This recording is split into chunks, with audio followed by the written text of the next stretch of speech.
네, 안녕하십니까. 반갑습니다. 사회복지조사론 8강 강의를 시작하도록 하겠습니다.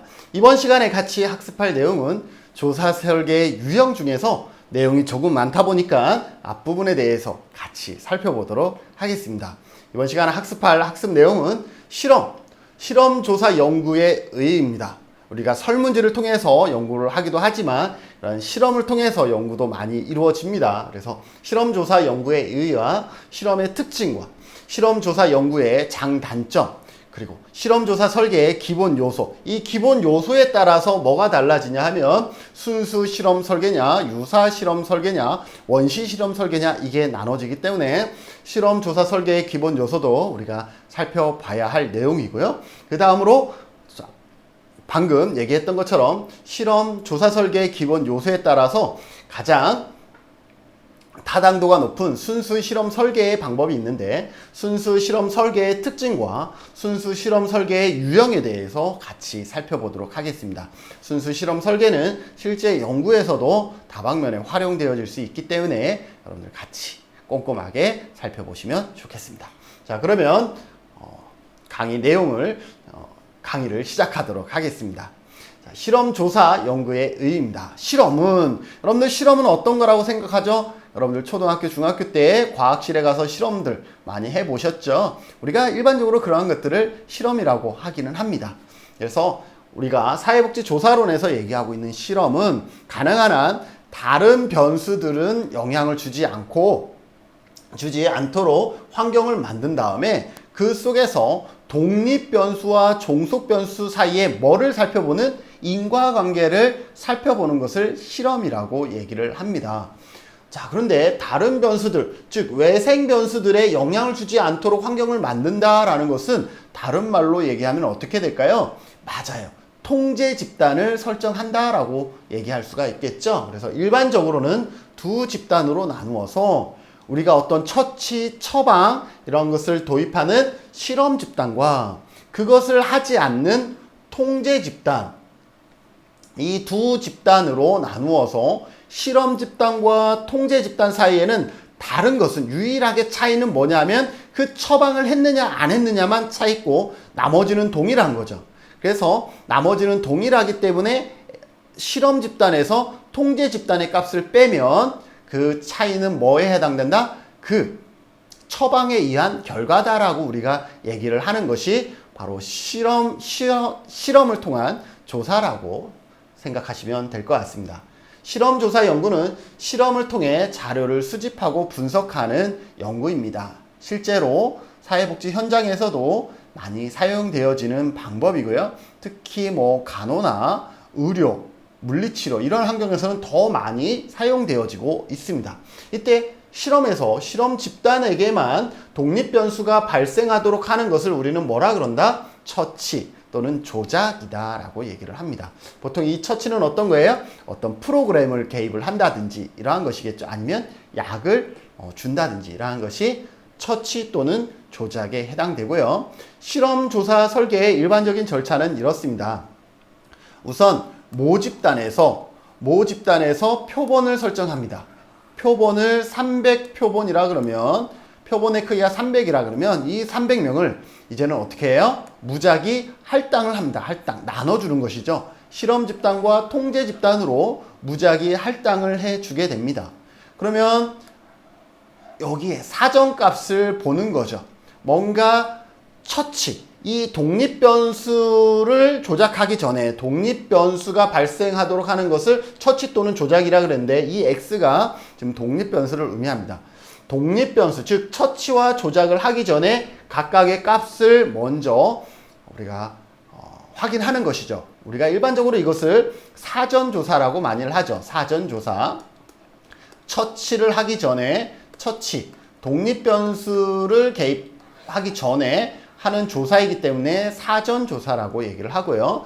그 다음 독립변수, 그리고 처치가 이루어진 후에, 그러니까 어떤 프로그램이 개입이라든지 약물 투여라든지 이것이 이루어진 후에 다시 각각 실험 집단과 통제 집단을 각각 그 점수를 확인하는 것을 사후조사라고 하죠. 그래서 이 사전조사와 조사의 값의 차이를 통해서 독립변수가 우리가 처치했던 이것이 얼마만큼의 영향을 미쳤는지를 우리가 얘기할 수가 있겠죠. 예를 들어서 이거라고 합시다. 70점, 사전 점수가 70점이었는데 어떠한 독립변수, 즉 처치를 했을 때 결과가 90점이었습니다. 그리고 통제 집단은 처음에 사전 검사를 했는데 통제 집단은 사전 검사가 75점이었다라고 합시다. 75점이었는데 똑같이 어떤 처치를 하지 않았지만 일정 기간이 끝난 다음에 지난 후에 다시 검사를 했는데 85점이 되었어요. 자, 그러면 여기에서 이 둘은 얼마가 커졌죠? 10점이 커졌죠. 그리고 실험 집단은 20점이 커졌죠. 그러면 여기에서 이 10점은 가만히 있어도 늘어날 수 있는 점수였다라고 보면 처치에 의한 증가된 점수는 20에서 10을 빼면 10점이었다라는 것이죠. 이렇게 해서 우리가 실험을 통한 효과가 있었다, 없었다라고 얘기할 수 있는 그러한 연구 방법이 실험 조사를 통한 연구 방법이라고 보시면 되겠습니다. 자, 실험 조사의 기본 절차입니다. 방금 이미 설명은 다 한 것 같은데요. 자, 대상자를 선정을 합니다. 연구 대상의 표본을 선정한다 라는 것이죠. 연구 대상의 표본을 이렇게 선정을 합니다. 이제 실험실과 현장 등을 파악합니다. 실험실과 현장 등을 파악했더니 이 정도 규모였다라고 봅시다. 그러면 이 모집단에서 우리가 연구할 수 있는 환경에 맞는 뭘 구한다? 표본을 구한다라는 것이죠. 예를 들어서 20명이면 20명 이렇게 무작위 표집을 합니다. 20명을 구하되 무작위로 표집을 하는 것이죠. 왜 무작위를 한다 그랬어요? 우리가 배운 언어로 대표성을 높이기 위해서, 표본의 대표성을 높이기 위해서 무작위 표집을 하는 것이고요. 무작위 표집을 한 다음에 우리는 실험 연구를 할 거기 때문에 실험 집단과 통제 집단을 나누게 됩니다. 그래서 실험 집단과 통제 집단으로 이렇게 나누어야 되는데 이때 나눌 때 어떤 방법을 한다? 무작위 할당. 이번엔 표집이 아니라 무작위 표집된 20명을 다시 무작위로 할당을 합니다. 실험 집단에 무작위로 10명을 실험 집단으로 놓고 그리고 통제 집단에도 다시 무작위로 10명을 이렇게 집어넣는 것 무작위 할당을 하게 되는 것이죠.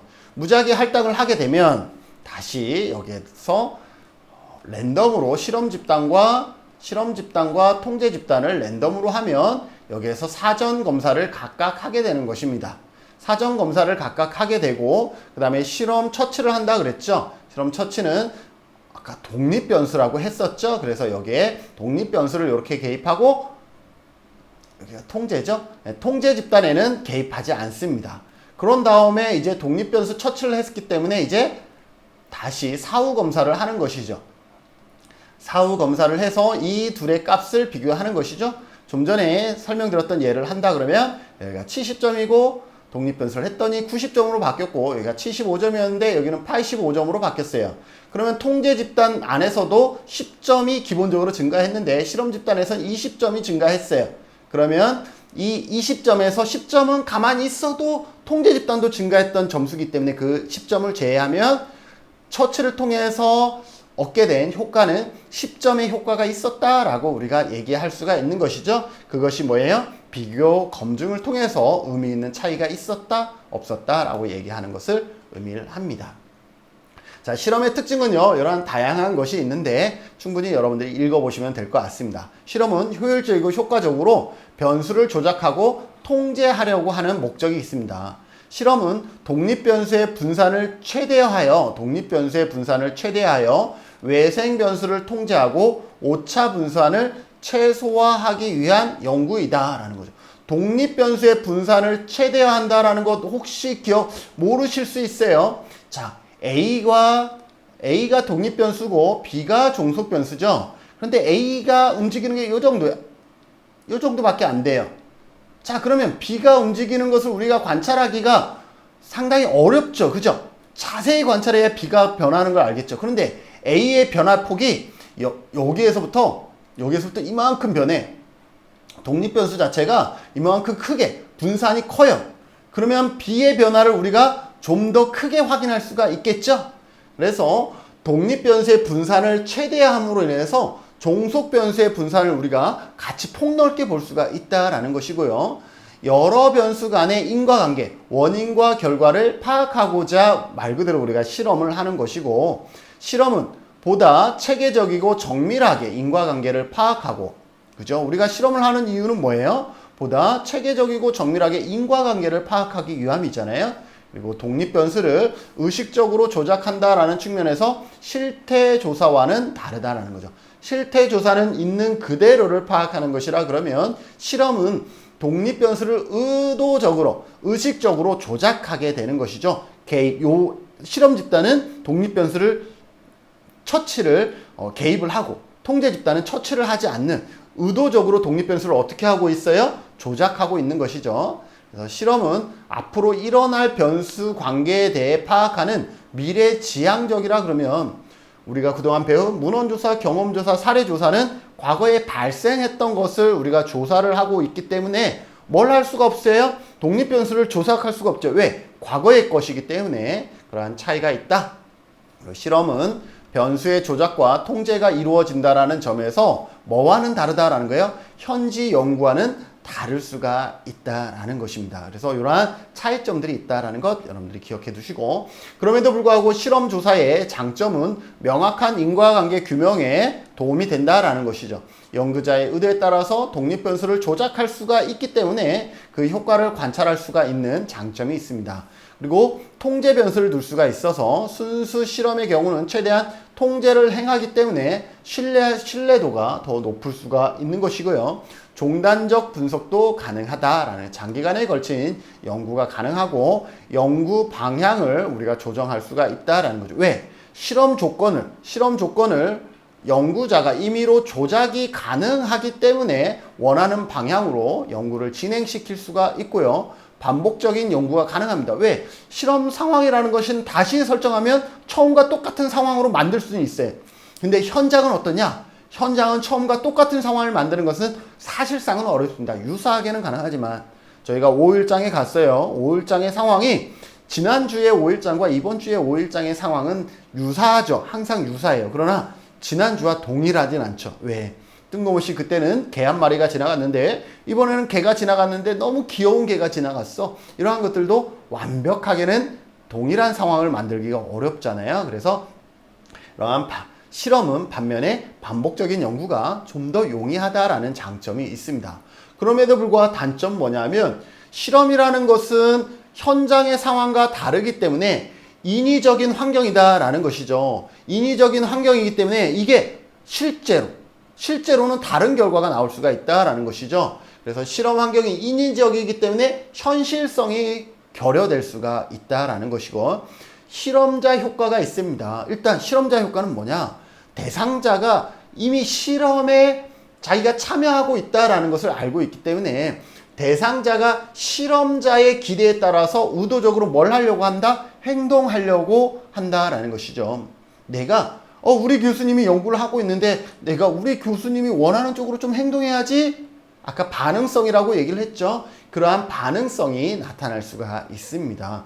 표본의 크기, 집단의 크기가 클수록 실험실 연구는 어려워지겠죠. 보통 그래서 실험 조사, 실험 연구는요, 10명에서 30명 이렇게 작은 인구에서 많이 하는 경우가 있습니다. 그만큼 외생 변수의 영향도 많이 받게 된다라는 것이고요. 표본의 비대표성입니다. 표집된 연구 대상이 모집단의 특성과 이질적인 경우가 발생할 수가 있다는 것이, 왜? 표본의 크기가 작다라는 것은, 일단 실험조사는 표본의 크기가 작죠. 크면 어려우니까 다른 말로 하면 작죠. 표본의 크기가 작으면 아무래도 대표성이 떨어질 수가 있어요. 그래서 연구 대상이 모집단의 특성과 이질적일 수 있다라는 것이고요. 가치 윤리의 문제에 봉착할 수가 있습니다. 인간 행태 문제와 실험의 연구 결과는 항상 제한이 있다라는 것이죠. 하다못해 실험자에게는 A의 프로그램을 개입하고 비실험자, 통제 집단에는 그것이 좋다라고 판단되는데도 불구하고 그것을 적용하지 않는다? 이것 자체도 원칙적으로는 윤리 문제에 위배된다라고 얘기할 수가 있겠죠. 적용 범위의 제한입니다. 엄격한 실험적 상황을 수립하여 변수를 통제하고 조작하기 어려운 대상이 많습니다. 그죠? 모든 대상이 엄격하게 통제 가능할 것이다 라는 것은 사실상 어려운 얘기이고요. 적용 가능성의 문제도 있습니다. 복잡한 사회 문제를 시험이라는 단편한 어떤 통제된 환경에서 우리가 연구를 한 것을 일반화하기도 어렵고, 그리고 그 실험이라는 방법으로 우리가 규명하는 것도 상당히 한계가 있다라는 것, 그래서 적용 가능성에 문제가 있다라는 것. 과학성의 우려입니다. 자연 과학 분야에서 이루어지고 있는 고도의 과학성을 과연 사회과학 분야에도 확보할 수 있을까? 이러한 의구심은 늘 우리가 갖고 있는 것이죠. 그럼에도 불구하고 우리는 뭐예요? 그렇기 때문에 확률로서 우리는 좀 더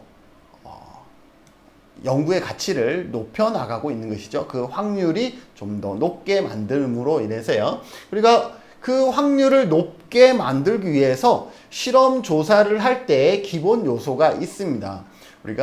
우리가 연구하는 것이 이왕이면은 좀 더, 그죠? 바람직한 올바른 결과를 만들어내면 좋잖아요. 그러려면 이 네 가지의 요소를 잘 반영하는 것이 중요하다라는 것이죠. 첫 번째, 종속 변수의 비교입니다.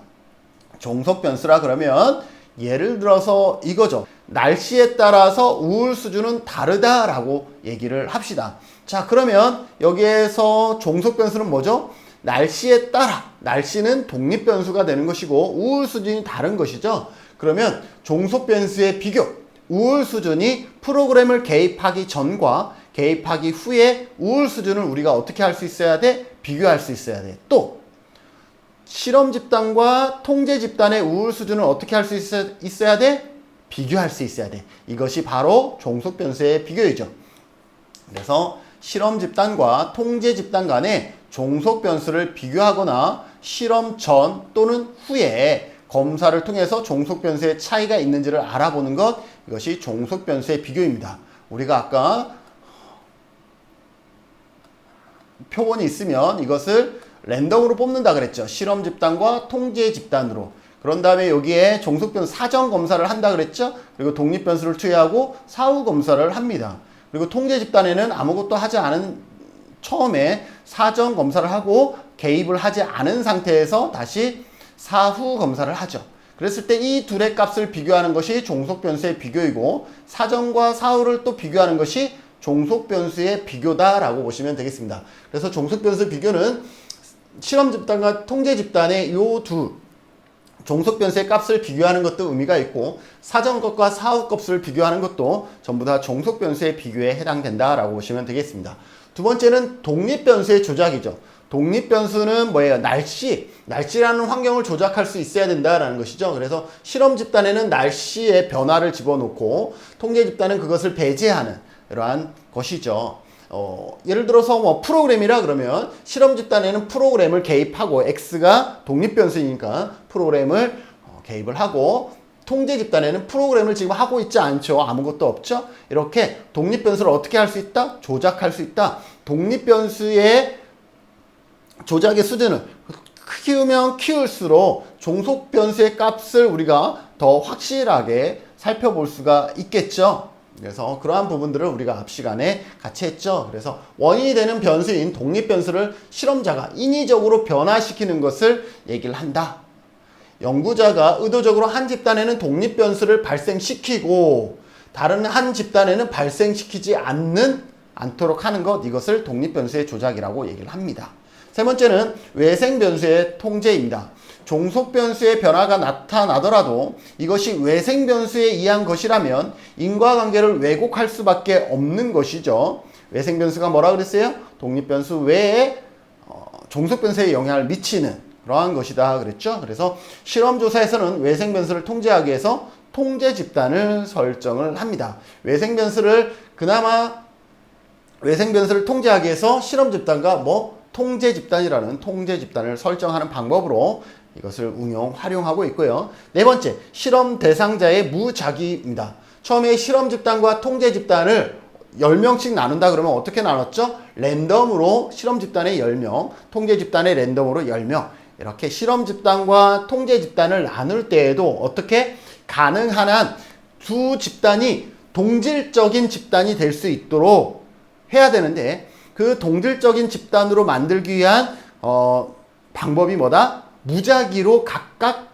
배치하는 것이죠. 만약에 무작위로 배치하는 방법 아니고 우리가 배웠던 확률 표본 추출 방법은 아직 배우지 않았지만, 이 확률 표본 추출 방법의 대표적인 것이 무작위로 배치하는 것이고, 우리가 배웠던 짝짓기나 배합, 남자가 있으면 남자 5명, 여자 5명, 이러한 식으로 그 짝짓기나 배합 등의 방법을 사용하는 것도 실험 대상자의 무작위화와 유사한 효과를 만든다라고 보시면 되겠습니다. 자, 그러면 이 네 가지 조건이 왜 중요하냐면, 이 네 가지 조건을 다 갖춘 설계를 우리가 뭐라고 얘기를 하냐면 순수 실험 설계라고 얘기를 합니다. 반면에 이 네 가지 중에서 한두 가지가 결여되어 있는 설계를 이 순수 실험 설계와 유사하다 그래서 유사 실험 설계라고 얘기를 합니다. 반면에 이 조건 중에 하나, 많으면 2개 정도의 조건을 갖춰서 이거는 실험하기 전에 우리가 좀 뭔가 파악하는 그런 의미가 있다. 그래서 실험 전 단계다. 그래서 전 실험 설계, 원시 실험 설계라고 해서 이렇게 3개의 큰 유형으로 우리가 유형화하고 있습니다. 순수 실험 설계는 아까 4가지의 조건이 모두 갖춘 설계라고 보시면 되고, 유사 실험 설계는 4가지 중에 하나 또는 많으면 2개 정도가 결여되어 있어서 순수 실험과 그나마 유사한 설계다. 그래서 유사 실험 설계. 그리고 이 실험 설계에 앞서서 해야 되는 아주 기본적인 것이다. 전 실험 설계, 원시 실험 설계가 있는데, 이번 시간에는 시간상 순수 실험 설계를 같이 학습하고 마무리하도록 하겠습니다. 네, 순수 실험 설계 유형에 대해서 구체적으로 살펴보도록 하겠습니다. 방금 전에 설명했던 것처럼 4가지 실험 설계의 기본 요소인 4가지를 모두 포함하고 있는 그러한 설계를 우리가 순수 실험 설계라고 했는데, 그 첫 번째 방법이 통제 집단 사전 사후 검사 설계입니다. 우선 우리가 실험 설계이기 때문에 실험 집단은 무조건 존재를 한다라고 보시면 될 것 같습니다. 그런데 여기에 통제 집단이라고 있으니, 여러분들이 이 명칭을 보면 이렇게 밑에 통제 집단이 있겠구나 라고 보시면 되고, 사전 사후 검사이기 때문에 독립 변수를 조작하기 전에 사전 검사를 이렇게 각각 실시했구나 라고 보시면 됩니다. 자, 그런데 순수 실험 설계이기 때문에 실험 집단과 통제 집단을 어떻게 했다? 랜덤으로 나누었다 라는 거죠. 그래서 랜덤으로 나누었고, 독립 변수를 조작했습니다. 그리고 종속 변수를 어떻게 할 수 있어요? 비교할 수가 있는 것이죠. 그리고 여기에 통제 집단을 나누었으니 1, 2, 3, 4번 순서는 상관없이 4가지의 요소가 다 포함이 되어 있습니다. 자, 그러면 여기에서 이것을 어떻게 구하느냐라는 거죠. 자, 우리가 우울증 성향이고 프로그램이라고 합시다. 자, 우울증 성향이 프로그램 개입하기 전에 여기는 70이었어요. 여기도 사전 검사를 했더니 75점이었습니다. 프로그램을 개입했더니 어떤 프로그램을 했더니 여기에 우울증 성향이 50점이었습니다. 여기에서는 우울증 성향이 60점이었다라고 합시다. 아니다. 얼마라고 할까요? 60점이라고 합시다. 자, 그러면 이 프로그램 X, 독립변수, 프로그램이라는 독립변수 X로 인해서 과연 우울증에 효과가 있었느냐라는 것이죠. 자, A에서 70점에서 50점이 줄어들었으니까 50점으로 바뀌었으니까 20점이 줄어들었습니다. 통제 집단은 75에서 60점으로 바뀌었으니까 15점이 줄어들었습니다. 그러면 주 효과, 이 독립변수의 조작을 통해서 바뀐 주 효과는 20점에서 B는 15점이니까 얼마? 5점. 적어도 이 독립변수 조작 프로그램을 통해서 5점의 우울증 성향을 어떻게 할 수 있었다? 낮출 수 있었다. 그러면 교수님, 이 15점은 뭐예요?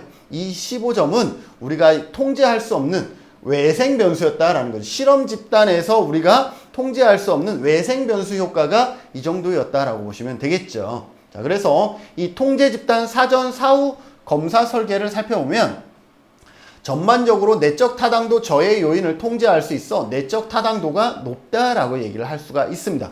일단 순수 실험 설계 자체가 유사 실험 설계나 원시 실험 설계보다는 타당도가 높습니다. 네 가지의 조건을 다 갖췄기 때문에.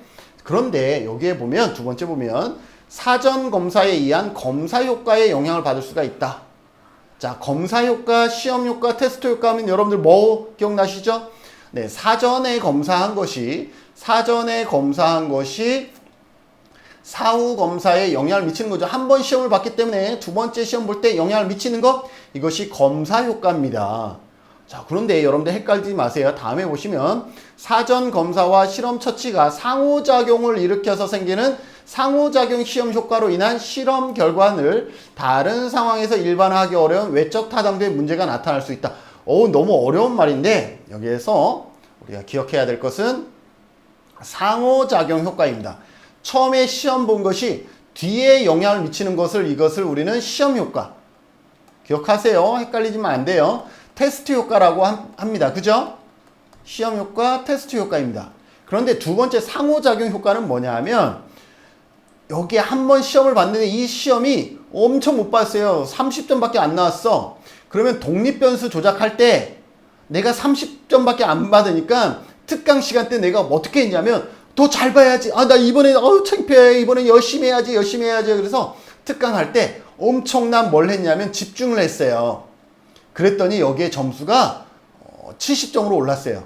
자, 그러면 이 70점은 처음에 봤기 때문에 70점으로 오른 것, 이것은 테스트 효과인데 여기에서 70점으로 오른 이유는 뭐냐면 처음에 30점이 너무 창피해서 독립변수 할 때, 이 독립변수 조작할 때 어떻게 좀 더 집중하게 만들었다라는 것이죠. 이거는 단순히 도구가 같은 도구였기 때문에 점수가 올라가는 것은 실험 효과, 테스트 효과였지만 내가 너무 낮은 점수 때문에 독립변수 조작할 때 좀 더 집중하게 함으로 인해서 프로그램에 어떻게 하고 있어요? 상호작용이 발생해서 결과값이 더 높게 나타나는 것 또는 낮게 나타나는 것, 이것은 상호작용 효과다라고 보시면 돼요.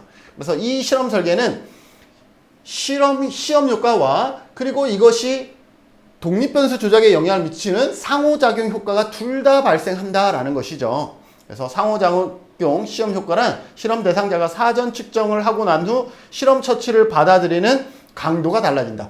이 뭐예요? 특강을 임하는 강도가 달라졌다라는 것을 얘기하는 것이고요. 자, 그러면 이런 실험 효과와 상호작용 효과가 나타나니 타당도가 낮아지겠네? 그렇게 해서 다시 설계한 것이 뭐냐면 이번에는 통제 집단 사후 설계입니다. 자, 통제 집단이 있다라는 것은 실험 집단과 통제 집단으로 나눴어요. 그리고 이게 순수 실험 설계이기 때문에 두 집단은 랜덤으로 추출을 합니다. 그런데 여기에 뭐가 없어요? O1, O3가 없죠. 사전 조사를 하지 않았어요. 그리고 독립변수를 조작하고 종속변수를 사후에만 검사를 했어요. 교수님, 이게 네 가지 조건 다 들어갔네요? 자, 봅시다. 우선 통제 집단을 했으니 하나는 됐어요. 랜덤으로 뽑았으니까 2개가 됐어요. 독립변수를 조작을 했으니 3개가 됐어요. 그리고 사전과 사후 비교는 아니더라도 뭘 할 수가 있어요? 이렇게 실험 집단과 통제 집단의 종속 변수의 값을 또 비교할 수가 있으니까 4가지 요건이 다 들어간 것이죠. 근데 이번에는 주의 효과를 어떻게 검증하느냐? 처음에는 값을 몰라요. 그런데 우울증 성향이 여기에는 70점이었고 여기는 80점이었어요. 그러면 적어도 뭔가 프로그램을 개입했더니 줄어들었네. 그래서 여기가 70점이고 여기가 80점이었어요. 그럼 마이너스 10점이 나오겠죠. 이 마이너스 10점 뭐예요? 우울증 성향을 마이너스 10으로 어떻게 할 수 있었다? 낮출 수가 있었다라는 것이죠. 그래서 그러한 효과가 있다라는 것이죠. 아까 통제 집단 사전 사후 설계에서는 주의 효과 D값이 있었는데 뭐가 문제였냐 하면 시험 효과, 테스트 효과 또는 상호작용 효과가 각각 작용하는 게 문제여서 이번에는 사전 검사를 하지 않았어요. 그러므로 인해서 사전 검사를 하지 않았기 때문에 테스트 효과가 없고 상호작용 효과도 없습니다. 그러한 장점이 있죠. 그런데 어떤 문제가 있냐면 과연 시작할 때 사전 검사를 하지 않았니 실험 집단과 통제 집단이 과연 같은 점수였을까?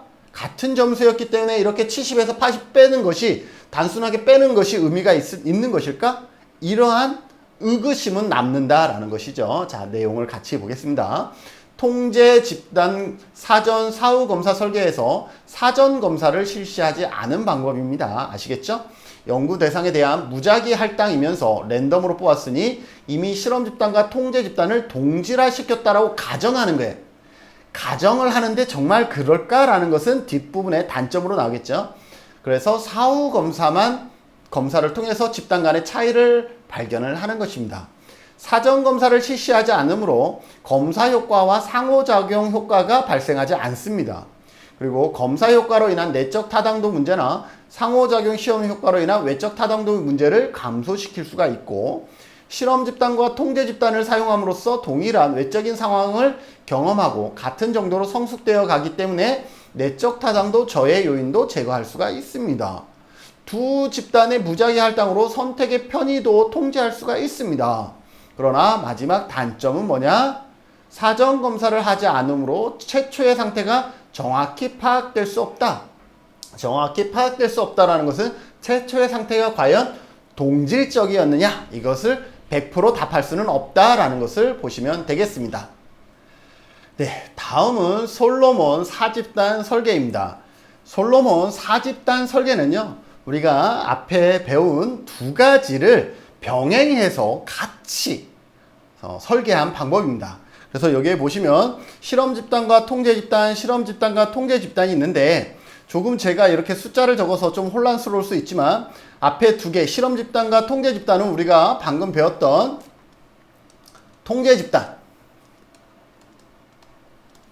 사전 사후 설계였고, 뒤에 두 집단은 통제 집단 사후 설계입니다.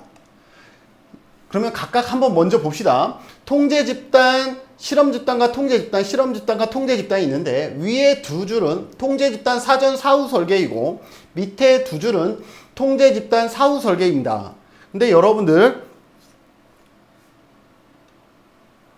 이 부분은 일단 이렇게 괄호를 칩시다. 자, 그러면 여기에 보면 봅시다. 둘 다 랜덤으로 뽑았죠? 여기도 랜덤으로 뽑았습니다. 그러니까 이 솔로몬 4집단 설계는 이제까지는 두 개의 집단으로 실험을 했다 그러면 솔로몬 4집단 설계는 4개의 집단을 만들어야 됩니다. 실험 집단 2개, 통제 집단 2개, 그래서 총 4개의 집단을 만들어야 되는데, 순서대로 보면 전부 다 랜덤으로 뽑아야 되는 것이죠. 그리고 위에 두 줄은 통제 집단 사전 사후 설계에서 우리가 했듯이 사전 검사를 이렇게 설정을 합니다. 그리고 독립 변수를 조작하고 사후 검사를 하게 되는 것이죠. 두 번째 두 줄 보면 통제 집단 사후 설계이기 때문에 랜덤으로 뽑고 사전 검사를 실시하지 않고 독립 변수를 조작한 다음에 사후 검사를 실시를 합니다. 자, 이렇게 하면 실험은 끝났습니다. 이렇게 해서 얻어진 결과 값을 갖고 우리는 무엇을 구해야 되냐면, 궁극적으로는 주 효과를 구해야 합니다. 주 효과를 구해야 되는데, 그 방법이 시험에 자주 나오진 않겠지만 이 설계를 배우고 있으니까, 그죠? 어떻게 주 효과를 구하느냐에 대해서 같이 살펴보죠. 자, 그럼 이걸 좀 쪼개 볼게요. 여기 보면 실험 집단, 통제 집단 사전 사후 설계에서 맨 앞에 보면 여기에는 뭐가 발생하죠? 자, 사전 검사를 했기 때문에 검사 효과가 발생하죠. 그리고 사전 검사를 했기 때문에 독립 변수를 조작했기 때문에 사전 검사가 독립 변수에 영향을 미치는 상호작용 시험 효과가 발생을 합니다. 그리고 주 효과도 있겠죠. 왜? 독립 변수를 조작했기 때문에 주 효과가 이렇게 독립 변수를 조작한 때는 독립 변수로 인한 효과, 주 효과가 발생을 합니다.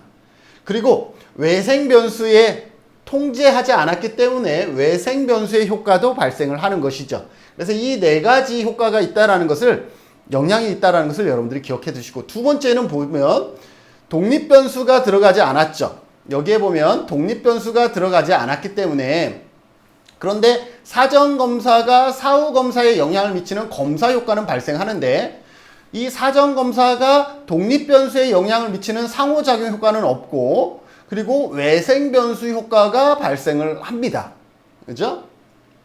세 번째 보면 사전 검사를 하지 않았기 때문에 여기에서는 검사 효과나 검사 효과나 상호작용 효과가 발생하지 않죠. 그리고 그래서 주효과, 독립변수를 조작했기 때문에 주효과가 발생을 하고 그 다음에 외생변수 효과가 발생을 합니다. 그리고 통제집단은 외생변수 효과만 발생을 하는 것이죠. 여기에서 이것을 여러분들이 먼저 기억을 해 두시면 좋을 것 같고요. 여기에서 그 다음에 고려할 것은 이 부분입니다. 이 부분. 자, 여기에 사전검사를 하지 않았죠. 여기에도 사전검사를 하지 않았고 여기에도 사전검사를 하지 않았기 때문에 이 둘의 값은 우리가 알 수 있어요? 없어요? 없죠. 없어서 어떻게 하냐면 여기에 보면 실험집단과 통제집단의 50점과 40점을 구한 게 있어요. 그러니 아마 이 실험집단과 밑에 통제집단 사후설계에 아마 저기 실험집단과 통제집단의 사전검사는 아마 위의 것의 평균 정도 수준, 그러니까 01과 03을 반으로 나눴으니 평균이죠. 그래서 여기에 보면 요 두 점수의 평균, 아마 여기에는 약 45점일 것이다 라고 이렇게 간주를 하는 것입니다.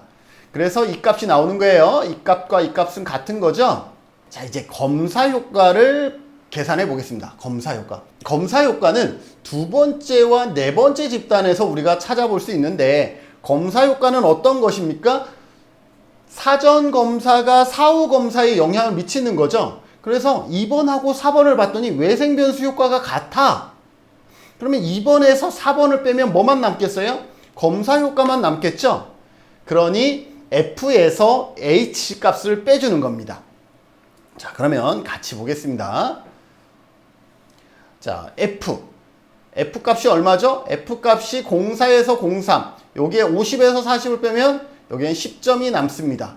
그리고 H 값은 아까 여기 평균값, 사전검사를 우리가 평균일 것이다 라고 유출을 했기 때문에 사후검사가 48점인데 48점에서 45점을 빼니까 3점이었죠.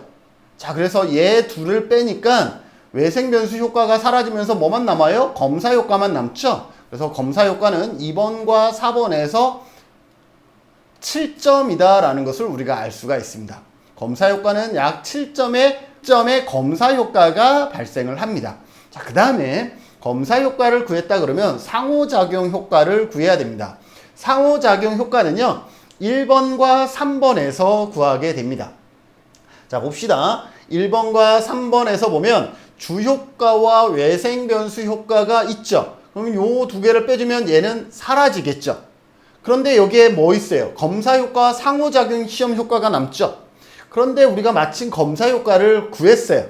그러면 검사 효과를 거기에 다시 빼주면 상호작용 시험 효과만 남겠죠. 그러니 여기 2에서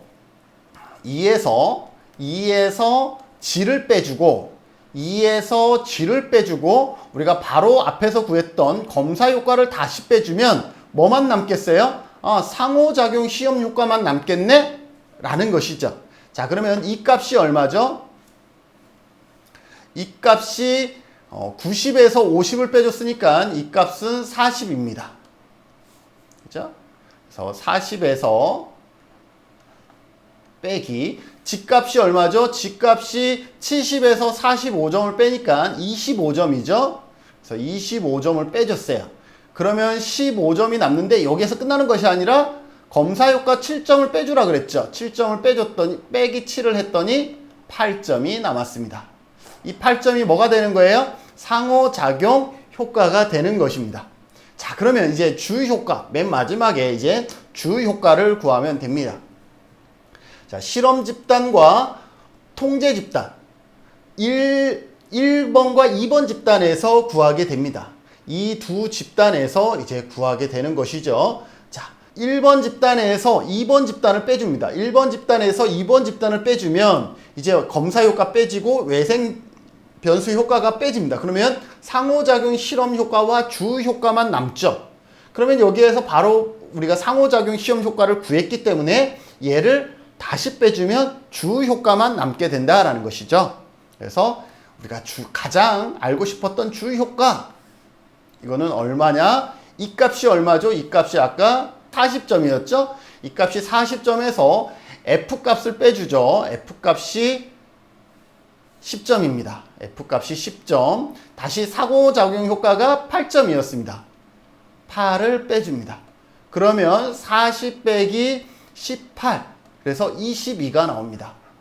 그래서 여기에서 이젠 다 구했습니다. 이 독립변수 X로 인한 효과는 얼마다? 22점의 효과가 있다. 엄청난 효과가 있는 것이죠. 이렇게 해서 솔로몬 4집단 설계를 통해서 궁극적으로 무슨 값을 구할 수 있냐면 주 효과를 구할 수가 있습니다.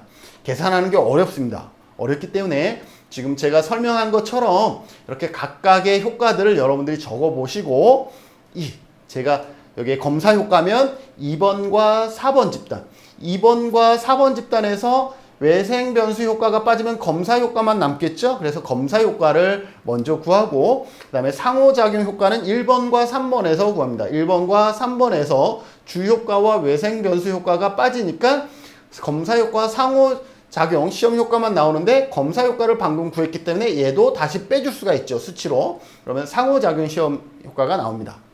이제는 맨 마지막으로 1번과 2번 집단에서 각각 빼주면 검사 효과와 외생 변수 효과가 사라지는데 상호작용 시험 효과를 바로 전에 또 구했기 때문에 이제는 주 효과만 남는다라는 것이죠. 이렇게 해서 구하면 22점이 나온다라는 것을 여러분들이 확인할 수가 있습니다. 다소 어렵지만 지금 이 정도 설명이면 여러분들이 충분히 이해했을 것이다 라고 확신하면서 어렵지만 넘어가지 말고 기억해 두시면 좋을 것 같습니다. 이 솔로몬 4집단 설계의 특징을 보면 통제 집단 사전 사후 설계와 통제 집단 사후 설계가 결합된 형태다라는 것이죠. 장점 뭐냐면 내적 타당도가 가장 높은 설계는 뭐다? 네, 맞습니다. 솔로몬 4집단 설계다라고 보시면 되겠습니다. 내적 타당도가 가장 높습니다. 왜? 주시험 효과, 상호작용 시험 효과, 기타 외생 변수로 인한 효과를 배제하여서 순수 주 효과를 밝힐 수가 있다라는 것이죠. 그래서 내적 타당도가 가장 높다라고 얘기를 할 수가 있고요. 반면에 단점 뭐냐면 실험 집단을 설계하는 것 자체도 통제 집단과 실험 집단을 나누는 것 자체도 대상자를 그만큼 확보해야 되기 때문에 어려운데 이번에는 4개의 집단을 만들어야 되고 그 4개의 집단을 무작위로 선정해야 되기 때문에 이거는 설계 자체가 상당히 어렵고 복잡합니다. 그래서 이렇게 만약에 설계를 해야 된다 그러면 엄청난 비용의 문제가 발생하고 현실적으로 어려움들이 있다라는 것이 단점입니다. 그런 어떤 가장 높은 내적 타당도를 만들지만 현실적으로는 비용이나 여러 가지 환경으로 구성하기가 어렵다라는 것이 단점이라고 보시면 될 것 같습니다. 네 번째, 요인 설계입니다. 요인 설계는 뭐냐면 일반적으로 우리가 인과관계를 규명하는 것은 결과를 발생하는 하나의 원인에 대해서 우리가 찾는 것인데 요인 설계는 독립변수가 하나가 아니라 여러 개일 때를 얘기를 합니다. 그래서 여기에 보면 A와 B, A는 B와 C의 영향을 받는다. 다시 말해서 A와 B는 C 이렇게 영향을 준다라는 것이죠. 그래서 A와 B는 독립변수에 해당되는데 독립변수가 하나가 아니라 이렇게 A와 B 이렇게 여러 가지일 때, 즉 2개 이상일 때 사용되어지는 설계가 요인 설계다라고 보시면 되겠습니다. 장점은 뭐냐면 2개 이상의 독립변수가 상호작용하면서 종속변수에 영향을 미치는 그 관계를 파악할 수 있다라는 것이고 상호작용 효과를 알므로써 독립변수의 종속변수에 대한 영향을 보다 정확하게 알 수 있다. 이건 무슨 말이냐 하면 A가 C에 영향을 미치는 거나 B가 C에 영향을 미치는데 여기에서 A가 C에도 영향을 미치고 B도 분명 C에다 영향을 미친다 그러면 여기에 B가 C에 영향을 미치는 것은 여기에서 우리가 파악할 수가 없었고 여기에는 반대로 A가 C에 영향을 미치는 것을 우리가 파악할 수가 없었는데 이것을 같이 묶어서 연구를 하다 보니까 그 효과까지도 우리는 어떻게 할 수 있어? 배제한 값을 우리가 구할 수가 있습니다. 교수님 어떻게 구해요? 잠시만요. 그래서 정확한 이해를 할 수가 있고 조사 결과의 일반화 가능성, 외적 타당도가 상대적으로 높다라고 얘기할 수가 있고 요인 설계는 한 가지 이상의 독립 변수에 각각의 다른 영향을 인정한 가운데 그러니까 A도 C의 독립변수이고 B도 C의 독립변수라는 것을 인정한 가운데 개별 독립변수의 영향을 보는 것이므로 조사 결과의 일반화 정도가 좀 더 높아지게 되는, 결국은 외적 타당도가 높아지는 효과가 있습니다. 왜? C에 영향을 미치는 건 결코 하나일 수가 없잖아요. 여러 개가 C에 영향을 미치는 게 맞는데 우리는 그동안은 가장 영향을 미치는 게 뭘까에 대해서 관심을 가져서 독립변수를 하나로 설정했었던 것이고, 그 가장 높은 것을 찾기가 사실상 어려우니 이렇게 여러 가지를 대입하는 것도 방법이긴 합니다. 그런데 단점은 뭐냐? 고려해야 할 독립변수가 많으면 많을수록 시간과 비용 면에서 효율적이지 못합니다. 예를 들어서 독립변수가 3개인 경우는 총 8개의 집단을 만들어야 됩니다. 독립변수가 2개이면요, A와 B가 C에 영향을 미친다 그러면 집단을 어떻게 구성해야 되냐면 A와 B가 C에 미치는 영향, A가 C에 미치는 영향, B가 C에 미치는 영향, 아무것도 적용하지 않고 C에 영향 미치는 영향, 이렇게 4개의 집단을 만들어야 됩니다. 만약에 독립변수가 이번에는 A, B, C라고 하면 어떻게 되느냐? A, B, C가 D에 미치는, A, B가 D에 미치는, A, C가 요거 아닙니다. D에 미치는, B, C가 D에 미치는, A가 D에 미치는, B가 D에 미치는, C가 D에 미치는, 아무것도 적용하지 않았을 때 D에 미치는 값. 총 몇 개가 됐죠? 숫자를 세보면 아마 8가지입니다. 이렇게 독립변수가 2개이면 집단이 4개의 집단을 만들어야 되고, 독립변수가 3개이면, A, B, C 3개이면 8개의 집단을 만들어야 됩니다. 그럼 독립변수가 4개이면 어떻게 되겠어요? 감당 못하겠죠? 자, 집단은 어떻게 구하냐? 2의 독립변수 수라고 보시면 되겠습니다. 2개의 집단이면 2의 2승이기 때문에 4개의 집단을 구성해야 되고, 3개의 집단이면 2의 3승이기 때문에 8개의 집단을 구성해야 되고, 4개의 집단이면 2의 4승이기 때문에 16개의 집단을 구성해야 됩니다. 그만큼 독립변수가 하나만 늘어나도 엄청난 집단을 구성해야 되기 때문에 시간과 비용 면에서 상당히 어려움이 있다는 것 기억해 두시면 좋을 것 같습니다. 이제 마지막으로 가실험 통제 집단 설계를 하겠습니다. 가실험 통제 집단 설계, 우리가 앞 시간에 위약 효과, 그죠? 플라시보 효과 얘기했었죠? 자, 위약 효과, 플라시보 효과를 우리가 그것까지도 감안해서 독립변수가 얼마나 종속변수에 영향을 미치는지를 우리가 알고 싶어요. 자, 그러면 이렇게 합시다. 실험 집단을 설정을 합니다. 전부 다 이번에는 집단이 3개가 설정이 됩니다. 우리가 순수 실험 설계이기 때문에 전부 다 이 3개의 집단을 랜덤으로 뽑습니다. 그리고 실험 집단에는 이렇게 독립변수를 조작하고, 통제 집단에는 아무것도 하지 않습니다. 그런데 여기에는 위약 효과이기 때문에 가짜 약을 투여하는 가실험 집단을 이렇게 집어넣습니다. 여기는 독립변수가 아니라 가짜 약입니다. 가짜 약. 우리가 일반적으로 뭐 비타민이나 이런 것을 제공할 수가 있죠. 비타민도 몸에 좋긴 한데, 그죠? 네. 자, 그러면 실험 집단을 봅시다. 실험 집단에서 실험 집단, 통제 집단, 가실험 집단 초기 상태는 모두 다 같다라고 우리가 전제를 하는 것이죠. 그 랜덤으로 뽑았다라는 것 자체가. 실험 집단의 값은 얼마죠? 아무것도 하지 않았을, 독립변수를 조작했더니 80점입니다. 80점. 그러면 실험 효과는 어떻게 구하느냐? 통계 집단까지 봤더니 통계 집단은 50점이에요. 그러니 이 둘을 봤더니 적어도 50에서 80을 빼니 80에서 50을 빼야 맞죠? 80에서 50을 빼니 실험 효과는 30이에요. 그런데 이 30이 전부 다 실험 효과는 아닐 것이다 라는 것이죠. 뭐? 위약 효과가 발생할 것이다 라는 것이죠. 그럼 위약 효과는 얼마일까? 라는 것이죠. 위약 효과를 살펴보려고 그랬더니 어떻게 살펴볼 수 있어요? 위약 효과는 03에서 01을 빼는 것이죠. 여기에서 통제 집단과 가실험 집단, 여기는 원래 아무것도 안 하는 거랑 똑같았는데 여기는 약을 먹었다라고 생각하기 때문에 추가가 된 거였죠. 그래서 여기에서 여기를 빼면 위약 효과는 10점이 되는 것입니다. 그러면 실험 효과에서 순수 실험이라고 하는 거, 진짜 실험 효과는 일반적으로 실험 효과인 30점에서 위약 효과인 10점을 빼면 순수 실험 효과는 20점이 나타난다라고 볼 수가 있는 것이죠. 이렇게 통제 집단 사후 검사 설계, 예, 가실험 효과, 우리가 다른 말로 하면 위약 효과를 측정할 수 있는 집단을 추가적으로 결합해서 만들어서 3개의 집단이 구성이 되어 있었고, 가실험이란 실제적인 내용은 없으나 시험 처치를 받는 사람이 마치 진짜로 받은 것처럼 기분상 좋아지는 이러한 효과를 위약 효과라 그러는데, 그것까지도 계산해서 제거해 줄 수가 있었다라고 보시면 되겠습니다.